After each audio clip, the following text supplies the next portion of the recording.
suis très heureuse d'être avec les militants varois parce que je pense que dans un département où la situation politique est si compliquée, on a en fait énormément besoin d'écologie. Besoin d'écologie pour les habitants d'abord. Les questions de pollution de l'air, vous le savez, sont absolument centrales. Les dégâts faits à l'environnement, aux écosystèmes, avec la disparition des terres agricoles et des espaces naturels, sont là aussi absolument décisifs. Donc c'est un département, le Var, qui a besoin d'écologie et qui a besoin d'écologistes.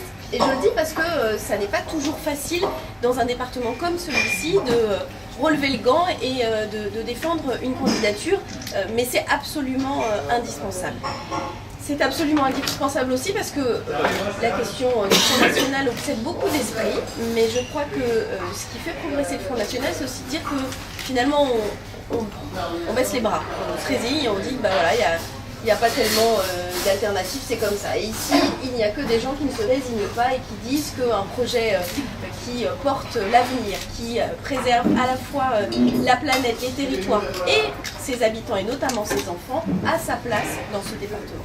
Et donc en défendant ces idées, en faisant confiance à la démocratie, en disant aux gens qu'ils peuvent choisir, qu'ils ont un bulletin de vote, et notamment tous les progressistes de ce département qui se disent que bah voilà, ils ne veulent pas trop s'intéresser à la vie politique, ils auront la possibilité de voter pour des candidats écologistes ou soutenus par Europe Écologie Les Verts.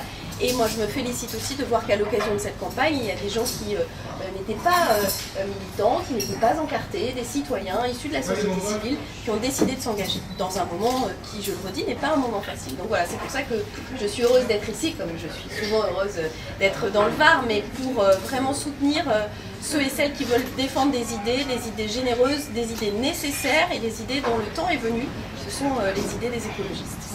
Certains contrôles peuvent avoir une division de la gauche qui peut favoriser l'abstention des gens de gauche, on va dire, et du FN.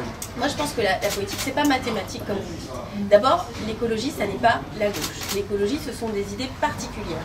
Ce sont des idées qui sont défendues depuis longtemps et qui permettent de travailler, quand elles sont respectées, avec d'autres partenaires de gauche parce que les valeurs de la gauche sont au cœur de l'écologie. Donc ensuite, les électeurs, on ne leur tient pas la main quand ils votent, c'est eux qui choisissent. Et donc ils peuvent choisir un projet différent. Et je ne crois pas que parce qu'il n'y a pas de candidat de telle ou telle famille, ça favorise tel ou tel candidat. Je crois au contraire que ça affadit le débat politique. C'est ça qu'il faut comprendre. Ça n'est pas mathématique. D'ailleurs, je crois qu'ici aussi et ailleurs, les municipales l'ont montré. C'est-à-dire que soit ce regroupement est sincère, a du sens politiquement, et il est compris par les électeurs, mais quand on a une vision qui est une vision, j'allais dire, un peu brutale, électoraliste ou de casernement du rassemblement, ça ne marche pas. Mais la menace frontiste, la menace FN, est-elle réelle dans le département du Var? Ou alors c'est, comme on entend parler, comme on entend un peu au niveau national, ça serait une sorte de mouchoir qu'on agiterait C'est pour ça que la réponse qui est la nôtre, c'est justement de ne pas rentrer dans un débat sur le sens de candidature face au Front National. C'est dire voilà les idées que nous défendons.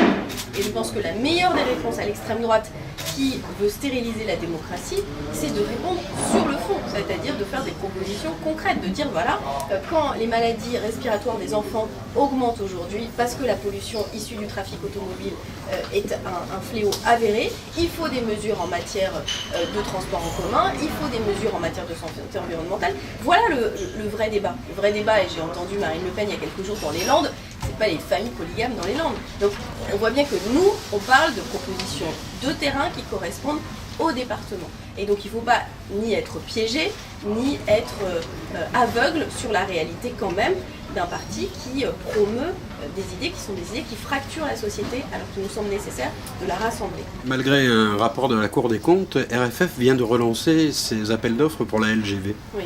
Votre position sur ce dossier? Notre position elle est très claire et pour le coup je pense que c'est les écologistes qui sont les plus réalistes sur le sujet. Aujourd'hui, on a besoin d'une vraie sobriété dans l'usage de l'investissement public. On ne sait plus financer ces grands projets. C'est de la cavalerie en fait. On voit bien d'ailleurs la difficulté pour finir même simplement le tronçon Tours-Bordeaux. Aujourd'hui, on a besoin d'investir sur les réseaux existants qui sont pour certains d'entre eux en état de sous-entretien, de sous-investissement. On a besoin de recréer des transports de proximité.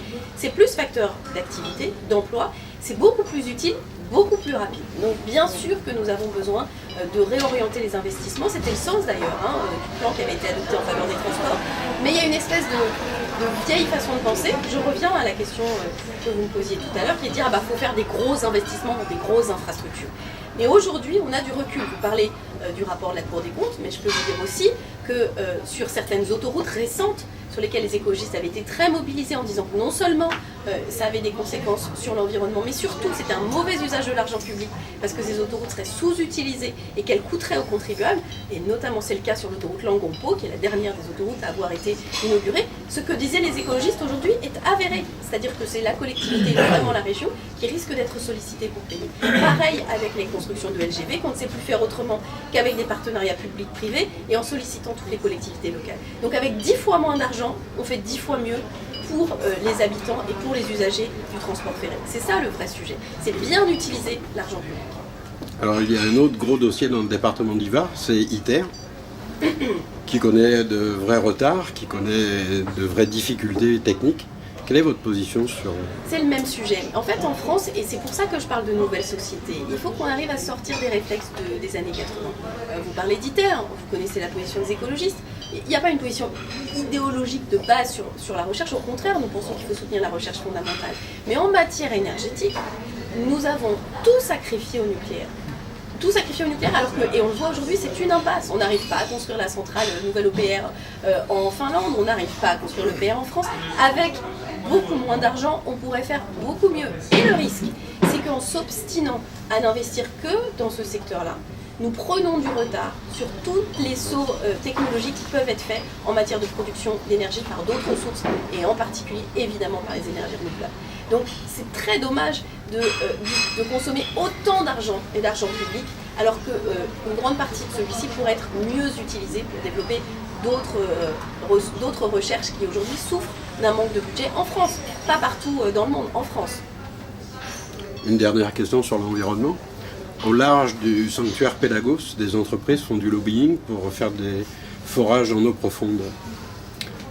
Oui, alors là-dessus, c'est la même question. Quand je parle de vieux modèles, on voit bien qu'il y a une espèce de course à l'échalote pour essayer d'aller chercher la dernière goutte de pétrole ou de ressources naturelles ou de métaux divers et variés. Mais la vraie question, c'est comment on sort de cette logique-là, comment on va vers le développement de l'économie circulaire, où on réutilise, et l'objectif c'est justement de travailler sur la recherche, parfois jusqu'à l'infini.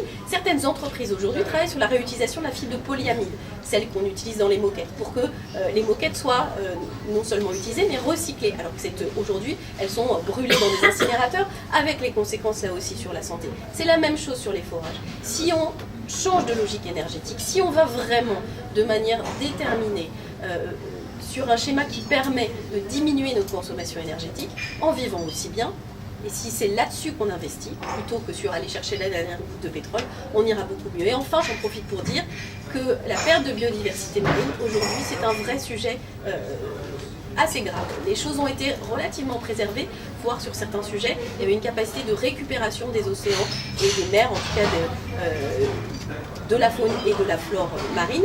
Aujourd'hui, cette situation est singulièrement perturbée, notamment par la question des forages en eau profonde qui sont très destructeurs de biodiversité. Donc nous avons une responsabilité là aussi qui est de lutter de manière très déterminée contre cette 6e vague d'extinction des espèces qui nous menace sur la Terre mais aussi dans les océans et dans les mers.